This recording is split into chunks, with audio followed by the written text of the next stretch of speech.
कर्मण्येवाधिकारस्ते मा फलेषु कदाचन मा कर्मफलहेतुर्भूः मा ते संगोऽस्त्वविकर्मणि।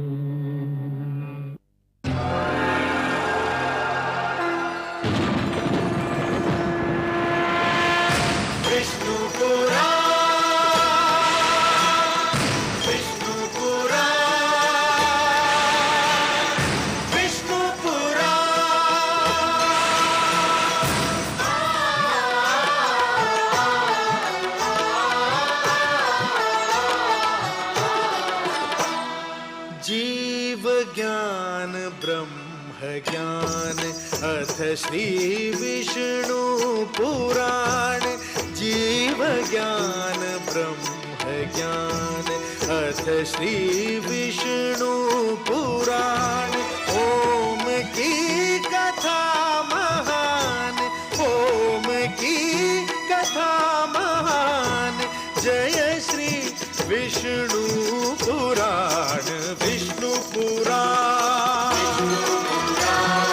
विष्णु पुराण, विष्णु पुराण।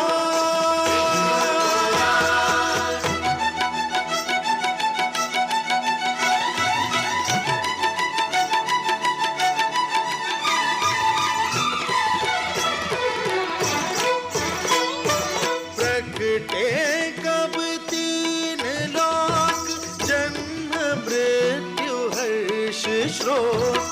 जन्म मृत्यु हर्ष शोक। पृथ्वी जल वायु गगन, प्रकटी कब ज्योत अगन।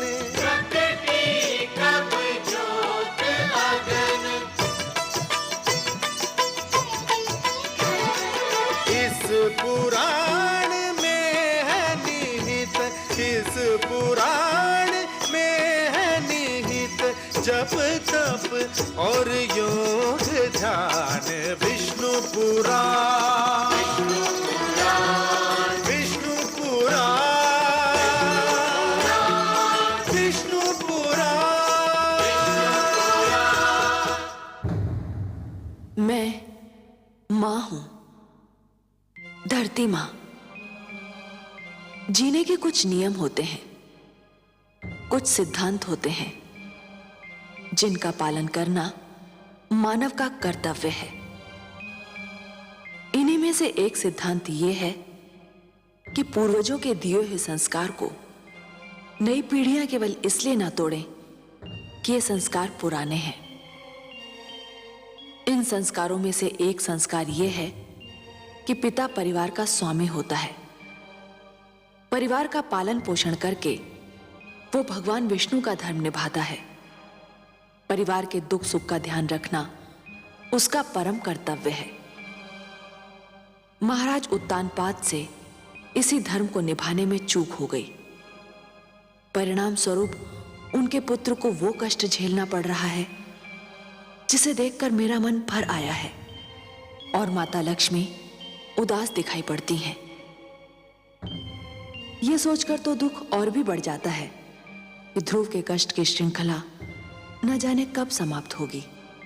ओम नमो भगवते वासुदेवाय, ओम नमो भगवते वासुदेवाय, ओम नमो भगवते वासुदेवाय, ओम नमो भगवते वासुदेवाय, ओम नमो भगवते वासुदेवाय, ओम नमो भगवते वासुदेवाय।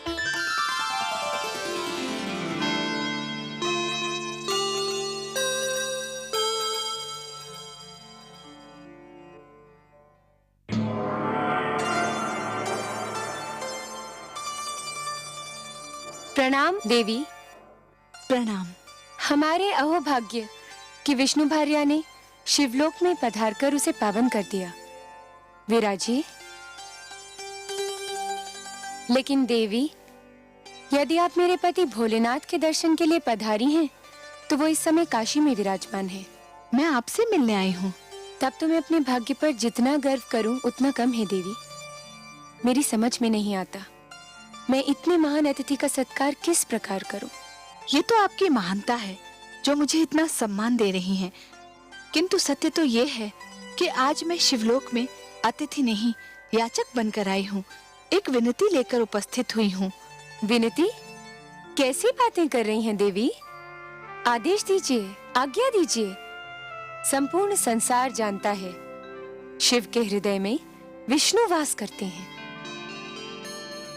परंतु देवी, आपको चिंताग्रस्त देखकर मुझे आश्चर्य हो रहा है।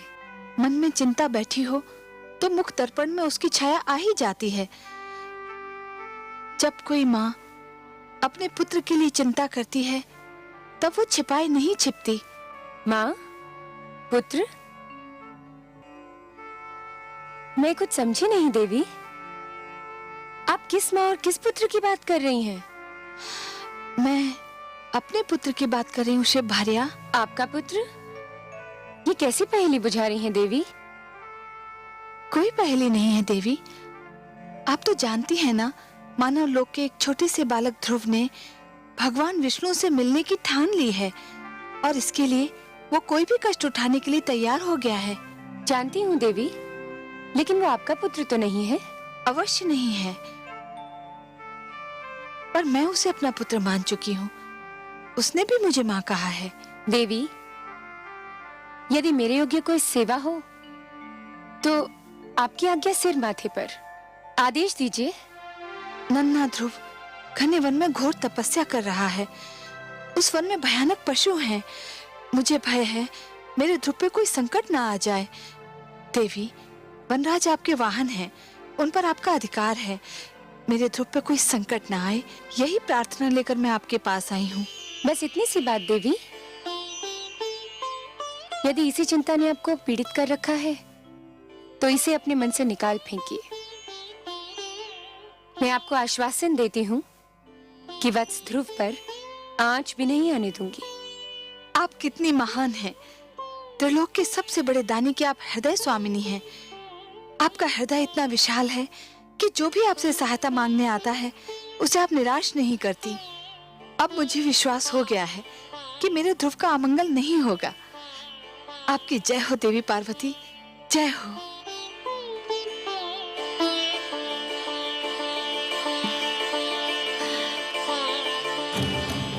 भगवते वासुदेवाय।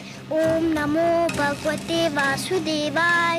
ओम नमो भगवते वासुदेवाय। ओम नमो भगवते वासुदेवाय। ओम नमो भगवते वासुदेवाय। ओम नमो भगवते वासुदेवाय। ओम नमो भगवते वासुदेवाय। ओम नमो भगवते वासुदेवाय।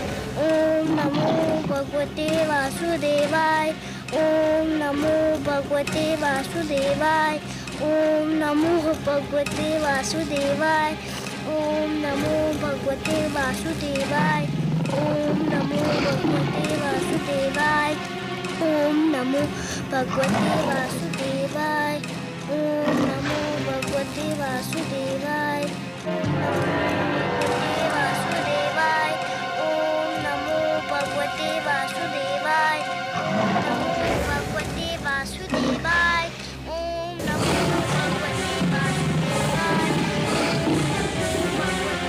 ओम नमो भगवते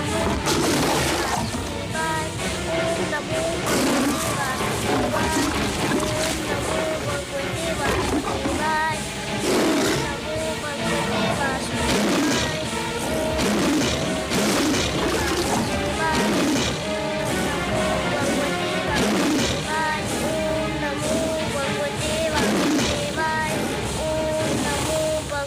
वासुदेवाय।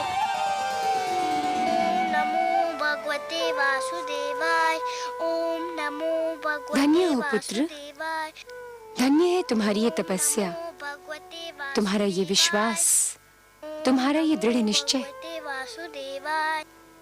पुत्र, तुम्हारी ऐसी तपस्या से तो बड़े बड़े ऋषि मुनि भी सीख लेंगे।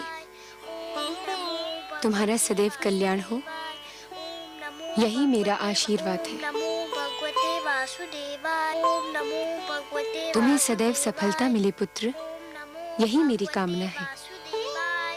ओम नमो सिंहराज, तुम यहीं ठहरोगे। पुत्र ध्रुव पर कोई संकट ना आने पाए। नमो भगवते वासुदेवाय। ओम नमो भगवते वासुदेवाय। नमो भगवते वासुदेवाय। ओम नमो भगवते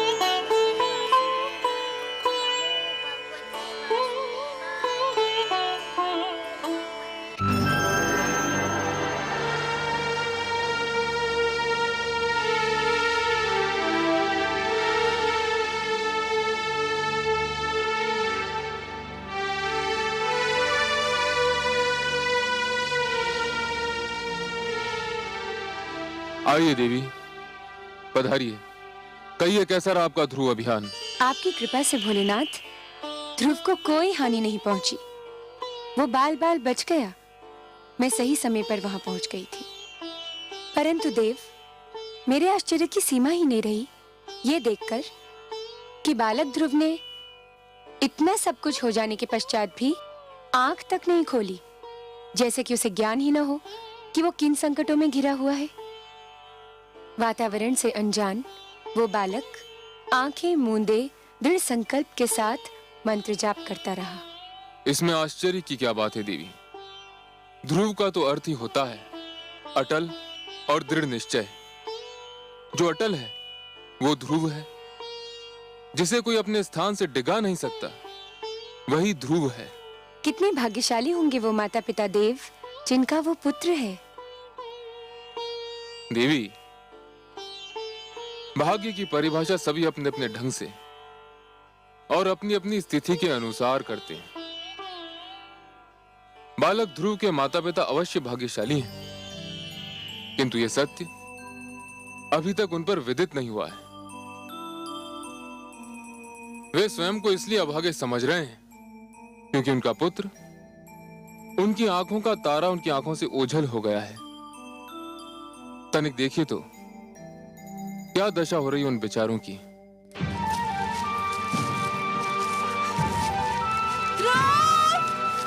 पुत्र ध्रुव,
नहीं नहीं, हे जल, हम प्यास से तड़प रहे हैं, परंतु हम तुझसे अपनी प्यास कैसे बुझाएं?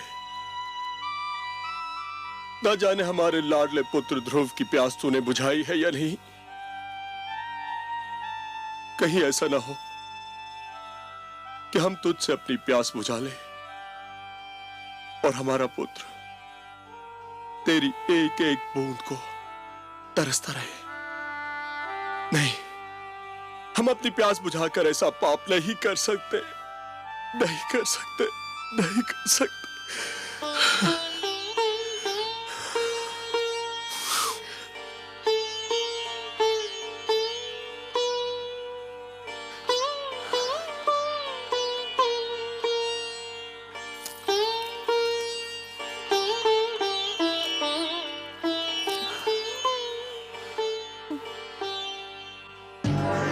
नारायण नारायण। देव ऋषि, आप महारानी सुनीति, लगता है हमारे भाग्य जाग गए। आपके दर्शन करके तो हम धन्य हो गए। न जाने कब से हमारी आंखें आपके दर्शनों की प्यासी थी। आंखों की प्यास यदि बुझ गई हो तो अब आप जल से अपनी प्यास बुझाएं। जल ग्रहण कीजिए राजन, आप भी, और महारानी सुनीति आप भी। कैसे ग्रहण करें? जब से हमारा पुत्र राजमहल छोड़ के गया है, भूख प्यास सब मिट गई हमारी। न जाने कहाँ होगा, कैसा होगा, उसे ढूंढ ढूंढ के थक गए हम। राजभवन का पाला हुआ न जाने किन मार्गों में ठोकरे खा रहा होगा वो। आपका पुत्र भगवान विष्णु की खोज में निकला है। जो भगवान की खोज में निकलते हैं, जिनके मन में वो रम जाते हैं, उन्हें भगवान अपनी अनुकंपा की छत्र छाया में ले लेते हैं। संसार की कोई भी विपदा उन्हें छू भी नहीं सकती। हमारा पुत्र कहाँ है इस समय? मैं ये तो नहीं बता सकता देवी, परंतु इतना अवश्य कह सकता हूं, वह जहां भी है सुरक्षित है। क्या हम उसे मिल सकते हैं देवऋषि? यह भी संभव नहीं है, क्योंकि ध्रुव भगवान विष्णु के अतिरिक्त किसी से मिलना नहीं चाहता। फिर आप उससे कैसे मिल सकते हैं? हे देवर्षि, क्या हम उसकी एक झलक भी नहीं देख सकते? नहीं देवी, यह भी संभव नहीं है। क्यों संभव नहीं? इसलिए क्योंकि उसे स्वयं भगवान विष्णु की एक झलक देखने की धुन है, इसलिए आप उसे देख न पाएंगी। मेरा परामर्श मानेंगे राजन? आज्ञा दे प्रभु। आप अपनी राजधानी लौट जाइए। यह संभव नहीं है देवऋषि। मैं प्रण कर कर निकला था कि लौटूंगा तो ध्रुव को साथ लेकर, नहीं तो मैं भी नहीं लौटूंगा। नारायण नारायण। महाराज उत्तानपाद, आप भी विचित्र प्राणी हैं। क्यों प्रभु? आपने तो मानो ठान ली हो कि जीवन भर वही करेंगे जो दूसरों के लिए कष्टदायक हो। ये आप क्या कह रहे हैं प्रभु? मैंने तो कभी किसी को कोई कष्ट नहीं पहुंचाया। किसको नहीं पहुंचाया? कौन सा धर्म निभाया आपने जिससे दूसरों को सुख मिले? मैं आपका कटाक्ष समझा नहीं प्रभु। कटाक्ष नहीं, ये सत्य है राजन। सबसे पहले आप पति धर्म भूले। आपने सुंदरता में अधिक रुचि ली, नीति को महत्व नहीं दिया। सुंदर सुरुचि को पाकर आप सुशील सुनीति को भूल गए। आपने पिता का भी धर्म नहीं निभाया। इसलिए आज आपके जिस पुत्र को आपके स्नेह की छांव में होना था, वह इस झुलसाती धूप में भटक रहा है, और अब अपनी प्रजा को कष्ट देकर आप एक राजा के धर्म से भी विमुख होना चाह रहे हैं। परंतु प्रभु, मैंने प्रजा को तो कोई कष्ट नहीं दिया है। कैसे नहीं दिया? राजकाज की बागडोर और अपनी प्रजा के हित को एक स्वार्थी नारी की दया पर छोड़कर आप समझते हैं कि आपने अपनी प्रजा को बहुत सुख दिया है। जो राजा अपने परिवार की समस्या में पड़कर अपनी प्रजा के हित को भूल जाए, उसे राजा कहलाने का कोई अधिकार नहीं है। एक सुंदर नारी की सुंदरता में आप ऐसा फंसकर भटके कि धर्म का मार्ग ही भूल गए। राजन, जब एक व्यक्ति भटकता है तो केवल वही व्यक्ति भटकता है, किंतु जब एक राजा भटकता है तो पूरा देश भटक जाता है, राष्ट्र भटक जाता है। आप सत्य कहते हैं प्रभु, परंतु मेरे लिए अपने पुत्र को भूल पाना संभव नहीं। मैं राजा अवश्य हूं, पर पिता भी तो हूं। यही तो वो सत्य है राजन, जो एक साधारण व्यक्ति से राजा की और एक राजा से साधारण व्यक्ति की पहचान अलग करता है। एक साधारण व्यक्ति के लिए उसका परिवार ही उसका संसार है, किंतु एक राजा के लिए उसकी प्रजा ही उसका परिवार है, और आप अपने परिवार को भूल गए हैं। अब भी समय है राजन, अपनी भूल का प्रायश्चित कर लीजिए, घर लौट जाइए।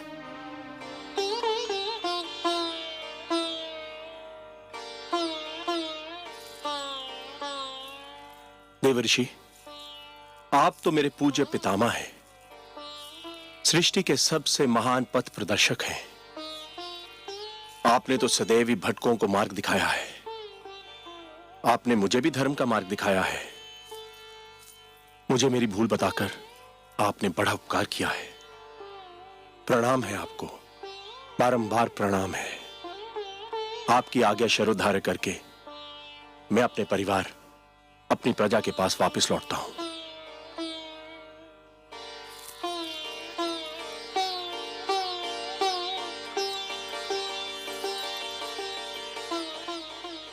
चलिए महारानी।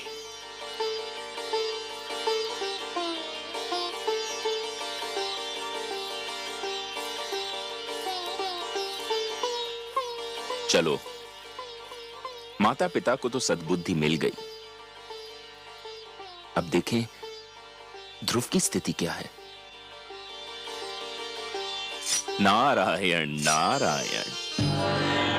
ओम नमो भगवते वासुदेवाय। ओम नमो भगवते वासुदेवाय। ओम नमो भगवते वासुदेवाय। ओम नमो भगवते वासुदेवाय। ओम नमो भगवते वासुदेवाय। ओम नमो भगवते वासुदेवाय। ओम नमो भगवते वासुदेवाय। ओम नमो भगवते वासुदेवाय। ओम नमो भगवते वासुदेवाय। ओम नमो भगवते वासुदेवाय। ओम नमो भगवते वासुदेवाय। ओम नमो भगवते वासुदेवाय। ओम नमो भगवते नारायण नारायण। गुरुदेव, भगवान विष्णु अब तक नहीं आए। आपने तो कहा था कि इस मंत्र का जाप करोगे तो भगवान विष्णु अवश्य आ जाएंगे। वे तो अब तक नहीं आए। पुत्र, इतना सरल समझ लिया है भगवान विष्णु का इस धरती पर आना? बड़े बड़े ऋषि मुनियों ने तो अपना सारा जीवन इसी तपस्या में लगा दिया, किंतु कुछ ही के भाग्य में भगवान विष्णु के दर्शन लिखे थे। तुम्हारी तपस्या तो अभी प्रारंभ हुई है। मुझे और कितनी तपस्या करनी होगी उनके दर्शन पाने के लिए? वत्स, फल अपने निर्धारित समय पर ही पकता है। कली भी निर्धारित समय पर ही फूल बनती है। सूर्य, चंद्रमा, प्रभात, संध्या, ये सब एक क्रम चक्र से बंधे हैं। इनका उदय होना, अस्त होना, आना जाना, ये सब निर्धारित समय से ही होता है। तुम्हारी तपस्या सफल होने का समय भी अवश्य आएगा पुत्र, पर तुम तो अभी से घबरा गए। घबराया नहीं गुरुदेव, पर कहीं मेरी तपस्या में कोई कमी तो नहीं रह गई जो भगवान विष्णु अभी तक मेरे पास नहीं आए? तुम्हारी बात में तथ्य है पुत्र। तुमने मुझे सोचने पर विवश कर दिया है, क्योंकि ये तो सत्य है कि मेरे नारायण उन्हीं से प्रसन्न होते हैं जिनके मन में उनके अतिरिक्त किसी का ध्यान न हो, जिनके नेत्रों में उनके अतिरिक्त किसी की छवि न हो, जो उनके दर्शन के अतिरिक्त कोई अभिलाषा न रखते हों, जो सारी कामनाओं का, सारे बंधनों का त्याग कर चुके हों, जो पूर्ण रूप से समर्पित हों। आप ही तो मेरे गुरु हैं, आप ही तो मेरे मार्गदर्शक हैं। आप भी बता सकते हैं कि मैं और क्या करूं जो भगवान विष्णु मेरे पास आ जाए? कुछ पाने के लिए कुछ छोड़ना पड़ता है वत्स, यही विधि का नियम है। मुझे क्या छोड़ना होगा गुरुदेव? तुम बहुत बड़ी वस्तु पाना चाहते हो, अतएव तुमको बहुत बड़ी वस्तु छोड़नी पड़ेगी।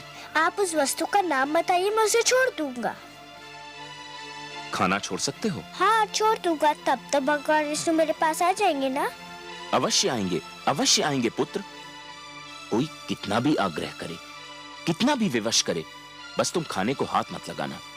फिर देखो कितना शीघ्र भगवान का मन पिघलता है। अच्छा, तुम अपने मंत्र का जाप आरंभ करो, मैं चला, मुझे कुछ और कार्य याद आ गया है। ओम नमो भगवते वासुदेवाय। ओम नमो भगवते वासुदेवाय। ओम नमो वासुदेवाय। ओम नमो भगवते वासुदेवाय। ओम नमो भगवते वासुदेवाय। आंखें खोलो पुत्र, लो तुम्हारे लिए फल लाई हूँ। मैं नहीं खाऊंगा माते। क्यों, क्या भूख नहीं लगी? लगी है पर मैं कुछ नहीं खाऊंगा। पर क्यों नहीं खाओगे? मेरे गुरु का यही आदेश है। आदेश? क्या आदेश है? क्या कहा देवर्षि ने तुम्हें? उन्होंने कहा है कि यदि मैं खाना छोड़ दूं तो भगवान विष्णु शीघ्र मेरे पास आ जाएंगे। पुत्र तुम अभी बहुत छोटे हो, खाओगे नहीं तो रहोगे कैसे? भूख तुमसे सहन नहीं होगी। मैं सहन करूंगा, सब कुछ सह लूंगा, भूखा रह लूंगा, पर जब तक भगवान विष्णु मेरे पास नहीं आ जाते मैं कुछ नहीं खाऊंगा। ओम नमो भगवते वासुदेवाय। ओम नमो भगवते वासुदेवाय। ओम नमो भगवते वासुदेवाय। ओम नमो भगवते वासुदेवाय। ओम नमो भगवते वासुदेवाय। ओम नमो भगवते वासुदेवाय। ओम नमो भगवते वासुदेवाय।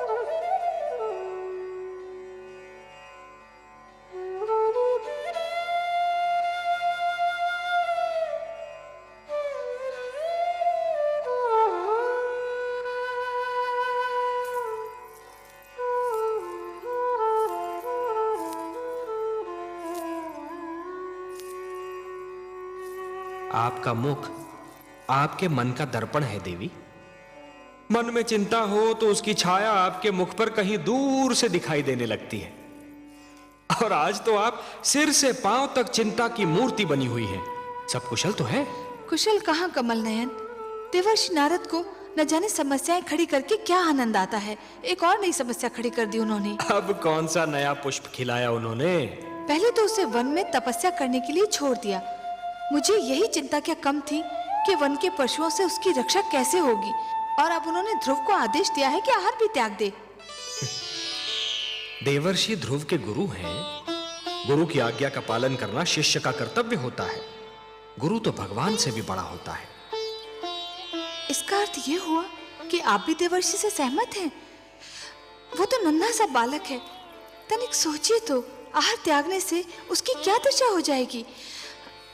क्षमा कीजिए प्रभु, संभवतः आपको भी उसकी पीड़ा पर दया नहीं आ रही। ये आप नहीं बोल रही हैं देवी, ये आपके भीतर समाई हुई एक नारी, एक माँ बोल रही है। यही समझ लीजिए करुणा सिंधु, पर मुझसे उसकी दशा देखी नहीं जाती। दया कीजिए उस पर, दया कीजिए मुझ पर। मुझे आपसे सहानुभूति है देवी, पर मुझे खेद है, मैं पक्षपात नहीं कर सकता। पक्षपात? कैसा पक्षपात प्रभु? धरती पर मनुष्य लोक में मेरे अगणित भक्त हैं। माना कि ध्रुव सर्वस्व त्याग कर मेरा दर्शनाभिलाषी है देवी, परंतु जो मेरे साधारण भक्त हैं उनका भी तो मुझ पर अधिकार है। आप तो जानती हैं देवी कि जो भी सच्चे मन से मुझे पुकारे मैं उसी का हो जाता हूं। तो फिर यह कैसे संभव है देवी कि मैं अपने असंख्य भक्तों को भूलकर केवल एक बालक को कृतार्थ करूं? देवी, सूर्य अपना प्रकाश बांटते समय राजा के महल और दीन की कुटिया में अंतर नहीं करता। वर्षा का बादल मधुवन पर बरसता है तो मरुस्थल की प्यास भी बुझाता है। तो फिर यह कैसे संभव है देवी कि मैं अपने भक्तों में पक्षपात करूं? हे महादेवी, ये मत भूलिए कि ईश्वर भी ईश्वरत्व के नियम से बंधा है, और ईश्वरत्व का नियम है समानता। मेरी दृष्टि में समस्त मानव जाति समान है। मैं धरती पर जा अवश्य सकता हूं देवी, किंतु समस्त मानव समूह के कल्याण के लिए, केवल किसी एक के कल्याण के लिए नहीं। चाहे मेरा ध्रुव भूख प्यास से दम ही क्यों न तोड़ दे। मैं आपसे पहले भी कह चुका हूं देवी कि मैं विधाता के कार्यों में हस्तक्षेप नहीं कर सकता। मुझे आपसे सहानुभूति है, परंतु यदि विधाता ने उसके भाग्य में यही लिख दिया हो तो फिर यही होकर रहेगा।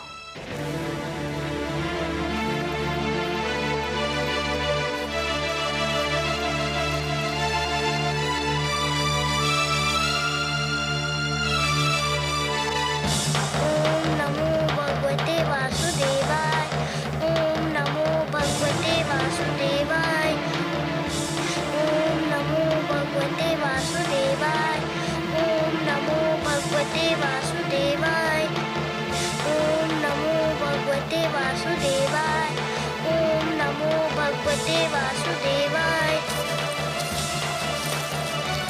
ओम नमो भगवते वासुदेवाय। ओम नमो भगवते वासुदेवाय। ओम नमो भगवते वासुदेवाय। ओम नमो भगवते वासुदेवाय। ओम नमो भगवते वासुदेवाय। ओम नमो भगवते वासुदेवाय। ओम नमो भगवते वासुदेवाय। ओम नमो भगवते वासुदेवाय। ओम नमो भगवते वासुदेवाय। ओम नमो भगवते वासुदेवाय। गंधर्व मलय केतु, ये नन्हा सा बालक अकेले इस भयानक वन में क्या कर रहा है? देखते नहीं गंधर्व राज चित्ररथ भगवान विष्णु के मंत्र का जाप कर रहा है। ये बालक अवश्य ही उनका मन जीतने का प्रयत्न कर रहा है।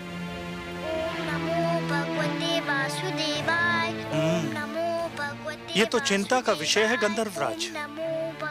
है तो सही, कहीं इसकी तपस्या हमारे स्वर्ग के स्वामी के लिए कोई संकट ना खड़ा कर दे। तब तो हमें तुरंत देवराज इंद्र को सूचित करना चाहिए। चलो, कहीं देरी ना हो जाए। ओम नमो भगवते वासुदेवाय। ओम नमो भगवते वासुदेवाय। ओम नमो भगवते वासुदेवाय।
देवराज, देवराज, देवराज, देवराज!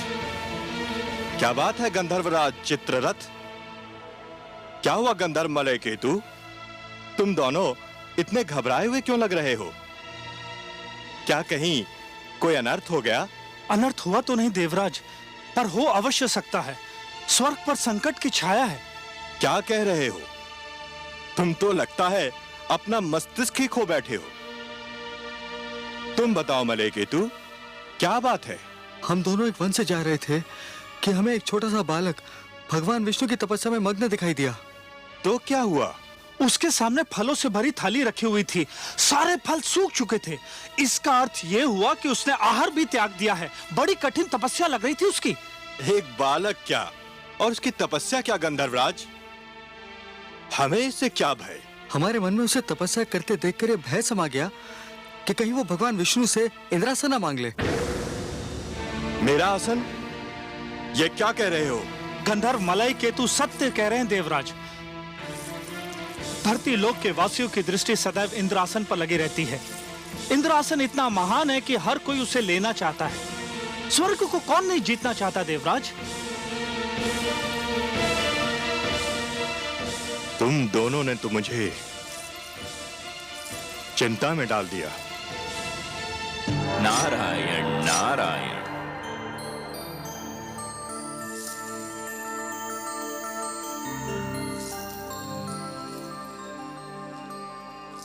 बड़ी शुभ घड़ी में पधारे आप देवर्षि। मैं सोच ही रहा था कि अपनी चिंता का भागीदार किसे बनाऊं कि आप आ गए। मैं आपकी कोई सेवा कर सका तो स्वयं को धन्य समझूंगा। आपको ज्ञात है कि एक बालक वन में भगवान विष्णु के लिए तपस्या कर रहा है। हाँ, मैं जानता हूं। उस बालक का नाम ध्रुव है। क्यों कर रहा है वो तपस्या? बड़ा विचित्र प्रश्न है देवराज। क्या आप किसी को तपस्या करने का भी अधिकार नहीं? परंतु उसकी तपस्या का कोई तो उद्देश्य होगा। तपस्या, साधना, भक्ति और आराधना ये व्यक्तिगत कार्य हैं देवराज। जो जिसकी पूजा करता है वही उसका उद्देश्य समझता है।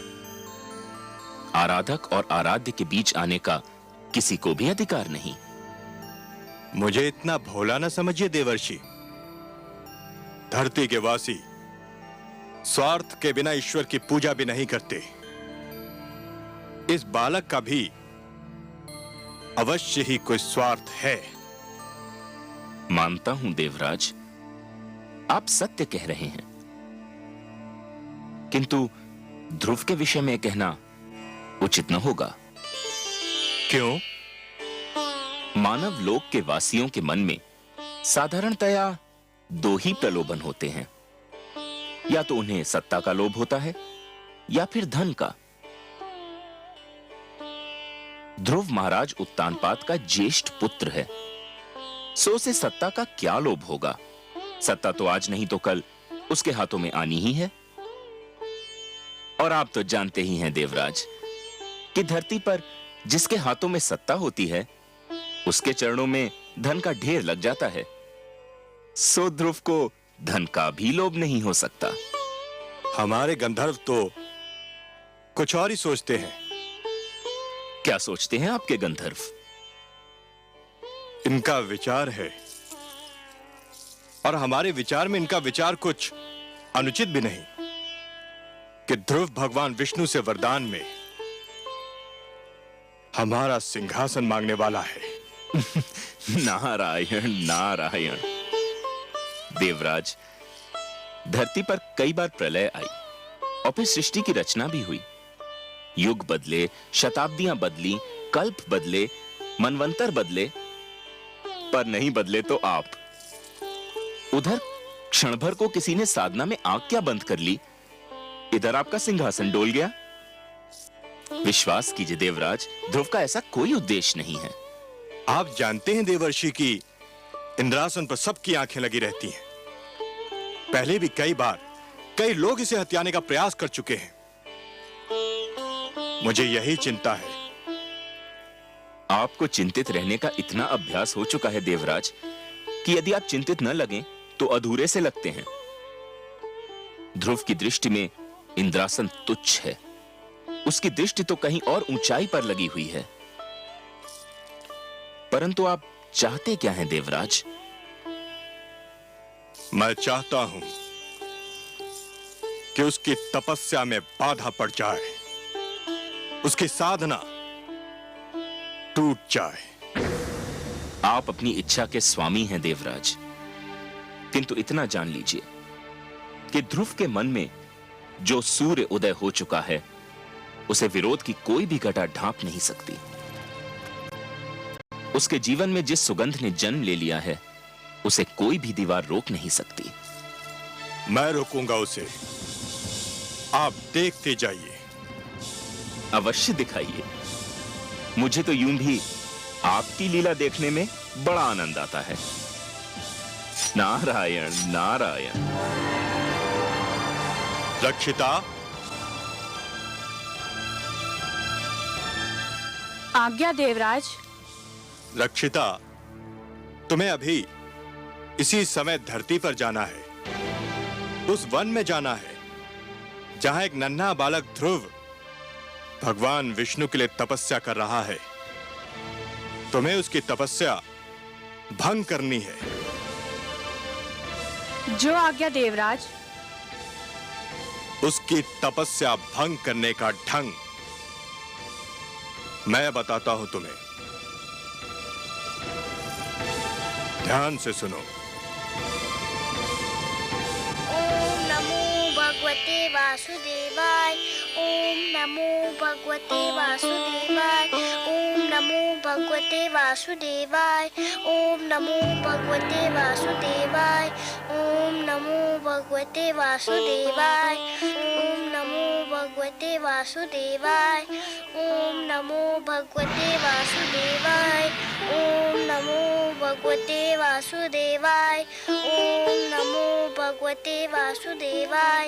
ओम नमो भगवते वासुदेवाय।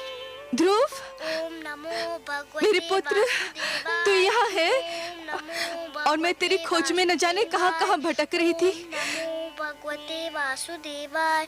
ओम आंखें तो नमो खोल मेरे राज भगवते दुलारे। वासुदेवाय। ओम देख, नमो भगवते वासुदेवाय। देख मैं तेरे सामने खड़ी हूँ। ओम नमो भगवते वासुदेवाय। देख तेरे वियोग में ओम नमो भगवते मेरी क्या दशा हो गई। ओम नमो भगवते वासुदेवाय। ओम नमो भगवते वासुदेवाय। ओम अरे, नमो भगवते वासुदेवाय। तू तो मेरी बात ही नहीं सुनता। ओम नमो भगवते वासुदेवाय। पहले मेरी एक पुकार पर मेरे पास दौड़ा चला आता था, मेरी बाहों में समा जाता था। ओम नमो भगवते वासुदेवाय। ये तुझे क्या हो गया है ध्रुव? ओम नमो भगवते वासुदेवाय। ओम नमो न जाने किसने जादू टोना कर दिया मेरे राजकुमार पर। ओम नमो भगवते वासुदेवाय। मेरे लाल, बंद कर दे अपनी तपस्या। तेरी इच्छा पूरी हो गई है। महाराज, तुझे अपनी गोद में बिठाने को तैयार हो गए हैं। तेरी विमाता सुरुचि ने भी अपनी भूल स्वीकार कर ली है। चल मेरे लाल, राजमहल तेरी प्रतीक्षा कर रहा है। ओम नमो भगवते वासुदेवाय। ओम नमो भगवते वासुदेवाय। हाय मेरे भाग्य, ओम नमो मेरी आंखों की तारी, मेरे मन के चैन, ये तेरी आयु नहीं तपस्या करने की। अभी तो तेरे खेलने कूदने के दिन है। तूने अभी जीवन में देखा ही क्या है। तुझे मेरी सौगंध, बंद कर दे ये जाप। नमो भगवते वासुदेवाय। ओम नमो भगवते वासुदेवाय। यदि तूने ये जाप नहीं बंद किया तो मैं अभी यही तेरे सामने अपने प्राण त्याग दूंगी। ओम नमो भगवते वासुदेवाय। ओम नमो भगवते वासुदेवाय। ओम नमो भगवते वासुदेवाय। ओम नमो भगवते वासुदेवाय। ओम नमो भगवते वासुदेवाय। ओम नमो भगवते वासुदेवाय। ओम नमो भगवते वासुदेवाय। ओम नमो भगवते वासुदेवाय। ओम नमो भगवते वासुदेवाय। ओम नमो भगवते वासुदेवाय। ओम नमो भगवते वासुदेवाय। ओम नमो भगवते वासुदेवाय।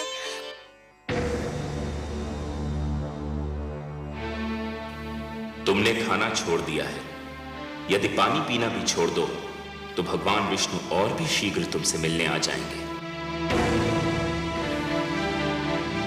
ओम नमो भगवते वासुदेवाय। ओम नमो भगवते वासुदेवाय।